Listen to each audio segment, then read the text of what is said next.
Commodity 10 बजे 10 minute में आपका स्वागत है और बात कर लेते हैं एग्री मार्केट की बड़ी खबरों के साथ। किस तरह की एक्टिविटीज़ वहां पर दिख रही है। जीरे को अगर देखें तो यहां पर लगातार तेजी दिख रही थी, लेकिन आज शुरुआती सत्र में देखिए तो थोड़ी नरमी जीरा दिखा रहा है। 29,360 रुपए पे अब आ चुका है। कल भी तेजी थी, परसों भी तेजी थी, तो 30,000 के बेहद करीब जाता जीरा दिख रहा था, लेकिन आज मुनाफा वसूली अब दिख रही है 1% नीचे आ चुका है। धनिया की अगर बात करें तो धनिया में दायरे में कारोबार हो रहा है। कल तेजी अच्छी दिखी थी, अब 7,400 से बढ़कर 7,450 के बेहद करीब धनिया का वायदा आ चुका है। हल्दी की अगर बात करें तो हल्दी में कल तेजी दिखी थी 17,500 के आसपास, उसी भाव के आसपास हल्दी आज भी ट्रेड कर रहा है। ग्वारसिर ग्वारगम को देखो तो कल तेज बिकवाली दिखी थी और आज भी यहां पर ग्वारसिर ग्वारगम में दायरे में ही कारोबार हो रहा है, कोई तेजी यहां पे नहीं दिख रही है और आधे परसेंट की गिरावट भी कह सकते हैं। 10,400 के नीचे अब ग्वारगम का वायदा आ चुका है। ग्वारसिर का वायदा देखे तो 5,300 के आसपास ट्रेड कर रहा है। आधे परसेंट की नरमी दोनों ही काउंटर में दिख रही है। इसके अलावा बाकी कैस्टर को अगर देखें तो 5,750 के करीब है, हल्की नरमी है।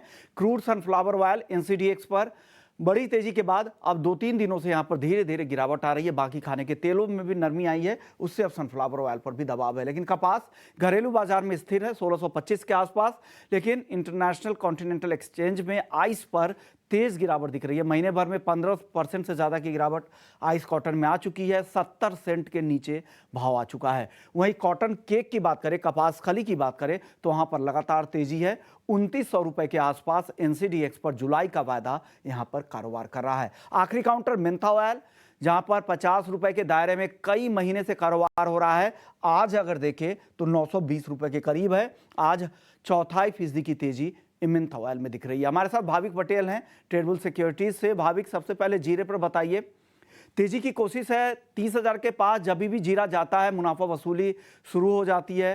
और आज फिर से दिख रही है गिरावट, क्या लग रहा है क्या करना चाहिए इसकी गिरावट के बाद? Good morning Vishuman ji. Good morning. I think गिरावट जो आ रही है, आई थिंक वो थोड़ी बहुत हल्की मुनाफा वसूली मुझे दिख रही है, क्योंकि देखिए अगर एक्सपोर्ट की कंडीशन देखें तो अगस्त तक अभी भी हमारे पास अपॉर्चुनिटी है। अभी न्यूज़ भी आ रही है कि चाइना और टर्की से जो माल आएगा वो शायद कुछ प्रॉब्लम भी हो सकता है। तो आई थिंक, और दूसरा ये भी है कि हमारा प्राइसेस अभी अगर देखें तो काफ़ी नीचे है कंपैरेटिवली तो दूसरे कंट्रीज़ के। तो आई थिंक ये एक बहुत अच्छा आई थिंक जीरे के प्राइसेस के लिए, तो उसी की वजह से हमने अच्छी खासी तेज़ी देखने को मिली है। 30,000 हम देख रहे हैं कि जहाँ पर जब भी आता है तो प्राइसेस में थोड़ी बहुत करेक्शन आती है। तो मुझे लग रहा है ये करेक्शन थोड़ी एक्सपेक्टेड है कि नीचे आ सकती है अराउंड 28,500 के करीब। तो एक बार वेट कीजिए, एक बार 28,500 के करीब आता है तो बाय कर सकते हैं 30,000 के टारगेट के लिए और स्टॉप लॉस रख सकते हैं 28,000 का। तो मुझे अभी लग रहा है कि एक थोड़ी करेक्शन आ सकती है, तो वेट कीजिए 28,500 पे बाय कर सकते हैं। 28,500 तक वेट करें, यहां से और गिरने दे फिर खरीदारी करें। हल्दी और धनिया, इन दोनों में क्या करना चाहिए भाविक? अ, धनिया की बात करें तो आई थिंक धनिया और हल्दी दोनों में कल हमने बहुत थोड़े बहुत थोड़ी बहुत तेज़ी देखने को मिली। काफ़ी करेक्शन के बाद आई थिंक हम देख रहे हैं कि दोनों में थोड़े बहुत तो दिख रही है। आई थिंक अभी भी मुझे लग रहा है कि जो टर्मरिक है, हल्दी, वो ज़्यादा बेहतर है, क्योंकि जून में अगर देखें तो फिजिकल मंडी में 6600 टन ही दिखे थे। जब मई में अगर देखें तो 20,000 के करीब अराइवल थे। तो अराइवल थोड़ी कम हुई है, तो उसकी वजह से प्राइसेस में सपोर्ट मिल रहा है। और क्योंकि एक अच्छी खासी करेक्शन भी दिख रहा है, तो आई थिंक यहाँ से बाय मुझे ज़्यादा प्रेफर लग रहा है। तो हल्दी में मुझे लग रहा है कि यही करंट मार्केट प्राइस से ही बाय कर सकते हैं 18,200 के टारगेट के लिए, और स्टॉप लॉस रख सकते हैं 17,000 का। और धनिया की बात करें तो धनिया में भी करंट मार्केट प्राइस से ही बाय कर सकते हैं 7,500 के टारगेट के लिए, और स्टॉप लॉस रख सकते हैं 7,350 का। ओके। ग्वारसिर ग्वारगम बताइए, यहाँ पर लगातार फिर से गिरावट दिख रही, क्या मॉनसून की जो तेजी फिर से लौटी है, क्या उसका असर हो रहा है या कुछ और? जी, ज़रूर सही। देखिए, मानसून हम देख रहे थे कि थोड़ा अटक गया था और 18% की डेफ़िसिट हुई थी। अभी जो न्यूज़ आ रहा है कि मानसून वापस से शुरू हो गया है, तो उसकी वजह से प्राइसेज़ जो है उसमें गिरावट स्टार्ट हो रही है। अगर मानसून नॉर्मल होगा तो मुझे लग रहा है ये करेक्शन थोड़ा और हो सकता है, और वैसे भी देखें तो 5200 से 5600 का एक जो दायरा है, वहीं पर में ट्रेड कर रहा है। तो अभी मुझे लग रहा है, क्योंकि ये दायरा के नज़दीक आ रहा है, तो एक बार वेट कीजिए, 5250 के करीब अगर आता है तो बाय कर सकते हैं 5200 के स्टॉप लॉस से, और टारगेट रख सकते हैं 5380 का। गुआर गम की भी बात करें तो वो भी 10,000 से 11,000 का जो दायरा है उसी में ट्रेड कर रहा है। अभी भी मुझे लग रहा है कि थोड़ा बहुत करेक्शन आ सकता है 10,200 के करीब, तो वहाँ पे बाय कर सकते हैं 10,000 के स्टॉप लॉस से, और टारगेट रख सकते हैं 10,500 का। अब कपास खली में बताइए 2900 रुपये के आसपास भाव जा चुका है। क्या और तेजी बची है? अब रिस्क ज़्यादा हो गया है क्योंकि काफ़ी ऑल्टरनेटिव्स भी आ जाते हैं अगर महंगा कपास खली मिलने लगता है तो। क्या करना चाहिए इस तेजी के बाद? आई थिंक प्रॉफिट बुक करना चाहिए। जैसे आपने ज़रूर से बताया था कि एक अच्छी खासी रैली भी हो चुकी है और दूसरा हम देखें तो जो आइस कॉटन है, उसमें भी लगातार गिरावट दिख रही है। तो मुझे नहीं लग रहा है कि ये 3000 के ऊपर 2900 के ऊपर सस्टेन कर पाएगा। तो आई थिंक थोड़ा बहुत प्रॉफिट बुकिंग आएगा, तो किसी की भी लॉन्ग पोज़ीशन हो, आई थिंक वहाँ से उनको एग्ज़िट करनी चाहिए और एक बार करेक्शन वेट कर सकते हैं। 28-20 के करीब अगर आता है, तो वहाँ से बाय कर सकते हैं। बट फिलहाल ये प्राइस पे मैं नई लॉन्ग पोज़ीशन को अवॉइड करने की रिकमेंडेशन करूँगा। सोना आज फिर से कमजोर दिख रहा है भाविक, क्या लग रहा है और गिरावट दिन के दौरान बढ़ेगी क्या? 71,400 के नीचे है और गिरावट की संभावना 71,000 के नीचे भी आ सकता है क्या? 71,000 तो नहीं, बट मुझे लग रहा है कि आज के दिन थोड़े बहुत करेक्शन रहेगा। कल जो कंज्यूमर सेंटीमेंट जो आया था, वो भी प्रेशियस मेटल्स के लिए नेगेटिव था और जो फेड के कमेंट्स आए फेड मेंबर्स के, वो भी थोड़े हॉकिश थे। तो मुझे नहीं लग रहा है कि इसमें ज़्यादा तेज़ी हो सकती है, बट 71,000 का जो आई थिंक जो सपोर्ट है, वो बना चुकेगा।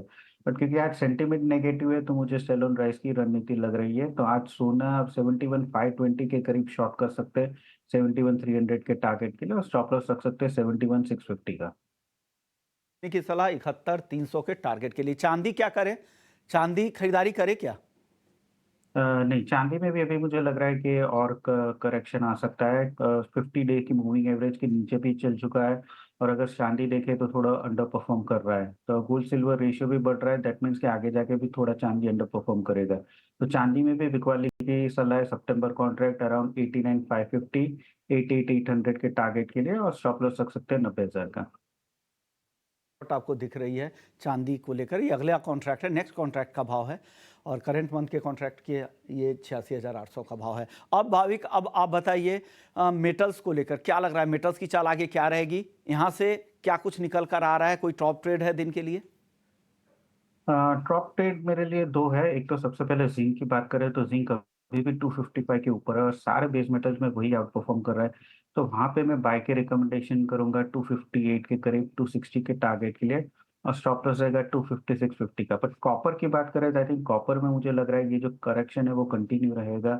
अभी भी अगर एलएमई में देखें तो काफ़ी सारे इन्वेंटरीज़ है वो बढ़ रहे हैं। तो आई थिंक आगे जाके शॉर्ट टर्म में अभी भी व्यू मेरा नेगेटिव है। तो कॉपर में बेच के चल सकते हैं 842 के करीब, 835 के टारगेट के लिए, और स्टॉप लॉस रख सकते हैं 846 का। आखिरी सवाल क्रूड को लेकर क्या लग रहा है? कल नरमी दिखी थी, आज हल्की रिकवरी दिख रही है क्योंकि क्रूड के स्टॉक उम्मीद थी कि वहां पर कम होंगे यूएस में, लेकिन उसके विपरीत बढ़े थे। हालांकि आज ईआईए के डेटा के बाद स्थिति साफ होगी। क्या करना चाहिए? कच्चे तेल की चाल क्या दिख रही है आपको?